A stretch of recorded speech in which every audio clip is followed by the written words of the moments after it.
Hello everyone, this is Vikrant Sharma from study centre और आज हम जा रहे हैं अपने सेकंड पार्ट को पढ़ने जो कि है कंपाउंड इंटरेस्ट। प्रीवियस पार्ट हमारा सिंपल इंटरेस्ट था, वो अगर आपने वीडियो नहीं देखी है तो आप जाकर उस वीडियो को देख लो। ये हमारा सेकंड पार्ट है। जब तक पहला पार्ट आपको नहीं आएगा तब तक सेकंड पार्ट आप नहीं समझ पाओगे, ठीक है। तो कंपाउंड इंटरेस्ट है क्या? एक्चुअली में जब हमने सिंपल इंटरेस्ट के बारे में पढ़ा तो हमने ये देखा था कि हमें सिंपल इंटरेस्ट, सपोज हमने लास्ट टॉपिक में पढ़ा SI P into R into T upon 100। यहाँ पे अगर 2 साल दिया हुआ है, अगर टाइम 2 साल दिया है तो सीधे सीधे हमने यहाँ पे 2 ईयर रखा था, ठीक। प्रिंसिपल वही रहता है, रेट वही रहता है, बस डिफरेंस यहाँ पे क्या आता है। सपोज अगर मैंने अपना 10,000 रुपए बैंक में डिपॉजिट कर दिया, ठीक, और बैंक ने मुझसे कहा कि कंपाउंड इंटरेस्ट के हिसाब से मुझे इंटरेस्ट मिलेगा, ठीक।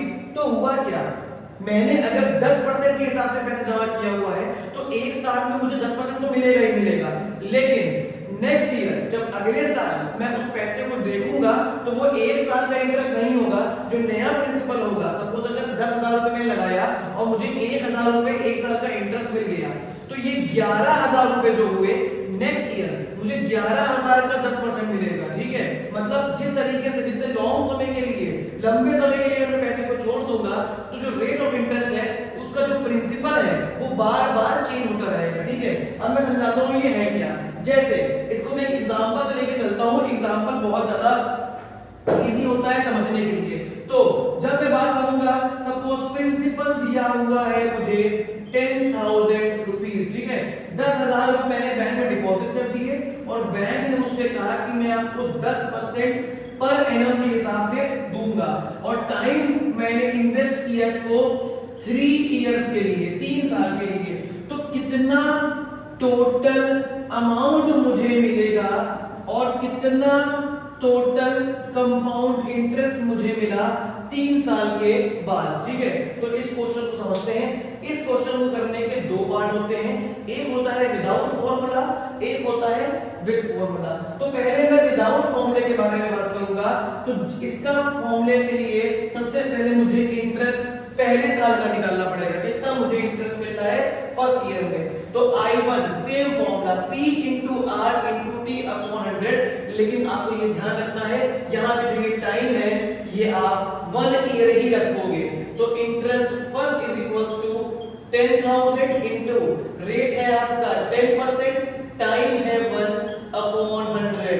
तो ये आपका इंटरेस्ट 1 आ गया 1,000 रुपए, ठीक। तो आपने क्या किया, आपने जो इन्वेस्ट किया था पैसा अपना, उसके पहले साल में आपको 1,000 रुपए मिल गया। तो ये जो आपका अमाउंट आया, ये जो अमाउंट आया, अमाउंट आफ्टर 1 ईयर, एक साल के बाद, ये प्रिंसिपल प्लस इंटरेस्ट 1 हो जाएगा, ठीक। प्रिंसिपल प्लस इंटरेस्ट 1 का मतलब क्या हुआ, आपने लगाए थे 10,000 रुपए, आपको 1,000 रुपए इंटरेस्ट मिल गया, तो 11,000 रुपए आपको आपका ये प्रिंसिपल बन गया, अमाउंट बन गया पहले ईयर का, और यही आपका प्रिंसिपल होता है सेकेंड ईयर का, ठीक है। यही आपका प्रिंसिपल होगा सेकेंड ईयर का। इसको बहुत ध्यान से नोट कर लेना। इसके बाद मैं आपको इस तरह बता रहा हूं। अब बात करेंगे हम सेकेंड ईयर के बारे में। तो अब हम निकालेंगे interest 2 is equals to P2 into R into T upon 100। I2 is equals to principal 2, बच्चे गलती करते हैं, प्रिंसिपल देखते हैं 10,000 क्योंकि वो सिंपल इंटरेस्ट कॉन्सेप्ट था। यहाँ पे क्या होगा, ये जो आपका पहले साल का अमाउंट आया है वही दूसरे साल का प्रिंसिपल बन जाएगा। रेट दिया हुआ है 10, टाइम फिर से वहां 1 साल लिया था, अब दूसरे साल के लिए आप यहाँ पे 1 लोगे, ध्यान देना इसको, ठीक है, अपॉन 100। इससे ये गया, इससे ये कैंसिल हुआ, 1100 रुपए आपका इंटरेस्ट 2 आ गया। तो अगर आप जो अमाउंट निकालोगे, ठीक है, अमाउंट आफ्टर 2 इयर्स, 2 साल बाद का अमाउंट क्या होगा, तो जो आपका प्रिंसिपल सेकंड था 11,000 रुपए, उसमें आप 1100, सॉरी यहाँ पे 1100 होना चाहिए, ठीक है, 1100 रुपए को जोड़ दोगे तो 11,000 प्लस 1100 12,100 रुपए, ये आपका आ गया अमाउंट आपका सेकेंड ईयर का, और यही आपका दिया हुआ है प्रिंसिपल थर्ड। मतलब हम थर्ड ईयर के लिए निकालेंगे तो उसमें प्रिंसिपल जो है वो 12,100 रुपए रखा जाएगा। ठीक है, तो देखो अब यहाँ पे हम पुट करते हैं, इसको मैं रख कर दे रहा हूँ, आप इसको नोट कर लेना। ठीक है, अब इसके बाद हम यहाँ पे आपको समझाएंगे पूरा कॉन्सेप्ट थर्ड वाला। अब हमको निकालना है interest for the third year. तो थर्ड ईयर का इंटरेस्ट कितना आया, आप रखोगे फॉर्मूला वापस से T3 into rate into time upon 100। Time फिर से यहाँ पे ए साल रखोगे, आप थर्ड ईयर का निकाल रहे हो तो यहाँ पे हो जाएगा 12,100, रेट ऑफ इंटरेस्ट 10, 1 अपॉन 100, इससे ये गया इससे ये गया, ये आ गया आपका 1210 रुपीस। ठीक है, तो ये जो अब आपका अमाउंट आया, ये जो आपका अमाउंट आया इसी को बोलेंगे फाइनल अमाउंट, जो कि ये थर्ड ईयर का अमाउंट है।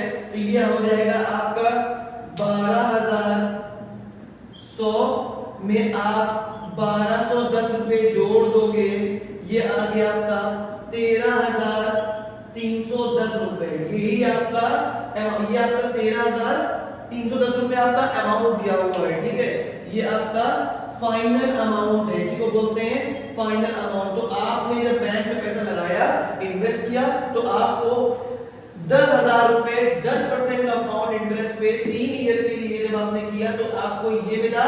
तो अगर मैं आपसे पूछूं कि कंपाउंड इंटरेस्ट कितना आपको मिला, ठीक, अगर कंपाउंड इंटरेस्ट की बात होगी तो हम क्या करेंगे, देखो उसके बाद हम एक फॉर्मूला और देखेंगे, compound interest is equals to final amount minus principal. ये प्रिंसिपल वो है जो आपने बैंक में डिपॉजिट किया था। ठीक, तो ये CI इज इक्वल्स टू 13,310 रुपए माइनस इन्वेस्ट किया था आपने 10,000 रुपए। तो कंपाउंड इंटरेस्ट आपका आ गया 3,310 रुपए। जी, ये आपका फाइनल अमाउंट हो गया, ये आपका कंपाउंड इंटरेस्ट हो गया। तो अभी हमने देखा था कि किस तरीके से इस क्वेश्चन में हमने अमाउंट और कंपाउंड इंटरेस्ट को बिना फॉर्मूला यूज किए सॉल्व कर दिया। हमने 3 पार्ट में इंटरेस्ट 1 2 3 निकाला, तीनों को जोड़ दिया, उसको कैलकुलेट किया, तो हमारे दोनों पार्ट के आंसर आ गए। अब जब हम फॉर्मूले की बात करते हैं तो मैं आपको फॉर्मूला बता देता हूं। जब भी इस तरीके का क्वेश्चन दिया होगा और आपसे बोलेंगे विद यूजिंग फॉर्मूला, तो फॉर्मूला इसका होता है amount is equals to principal 1 plus rate upon 100 to the power n। यहां पे a आपका अमाउंट है, p आपका प्रिंसिपल है, r इसको कैपिटल कर दे रहा हूं, r आपका रेट ऑफ इंटरेस्ट है एंड n आपका टाइम है। ठीक है, तो अब इस क्वेश्चन को देख के, इस फॉर्मूले को देख के हम क्वेश्चन लगाते हैं। यहां पे हमें अमाउंट निकालना है, तो amount is equals to p 1 plus r upon 100 की पावर n। गलती मत करना बच्चे, इसको पूरे को ऐसे लगा देते हैं। ठीक है, ये सिर्फ r के नीचे 100 है क्योंकि r परसेंटेज में दिया होता है। ठीक, तो ये amount is equals to principal दिया है 10,000, 1 प्लस रेट दिया है आपका 10% टू दी पावर n, यहां पे हो गया 3। तो ये हो जाएगा आपका amount is equals to 10,000 into LCM लिया 100 आया, ये आपका हो गया 100 plus 10 whole to the power 3। Amount is equals to 10,000 110 upon 100 to the power 3, ये आ गया। तो अमाउंट इज इक्वल्स टू 10,000। अब 11 अपॉन 10 है, उसका क्यूब है, तो 11 into 11 into 11 whole divide by 10 into 10 into 10। तो इन 3 जीरो से ये 3 जीरो कैंसिल आउट हो गए। 11 का स्क्वायर होता है 121 और उसके बाद ये आ गया आपका 1331। तो 1331 into 10, तो ये आ गया आपका 13,310 रुपए अमाउंट। ठीक, ये आ गया आपका अमाउंट।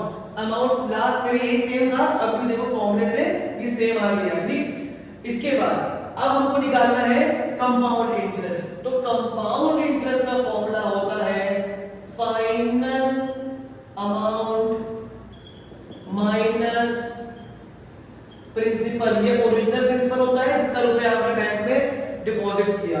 तो इसको सॉल्व करने के लिए CI is equals to ₹13,310 minus ₹10,000। तो आपका कंपाउंड इंटरेस्ट आ गया ₹3310। ठीक है, ये हो गया तुम्हारा विदाउट विथ फॉर्मूला। ठीक है, दोनों प्रोसेस समझ लिए, विदाउट फॉर्मूला भी विथ फॉर्मूला भी। इसको देख के क्वेश्चंस लगाओ, अपनी कॉपी में सॉल्व करो, जहां प्रॉब्लम हो मेरे से कमेंट सेक्शन में बताओ, मैं आपको सॉल्व करके दूसरी वीडियो में पूरा भेज दूंगा।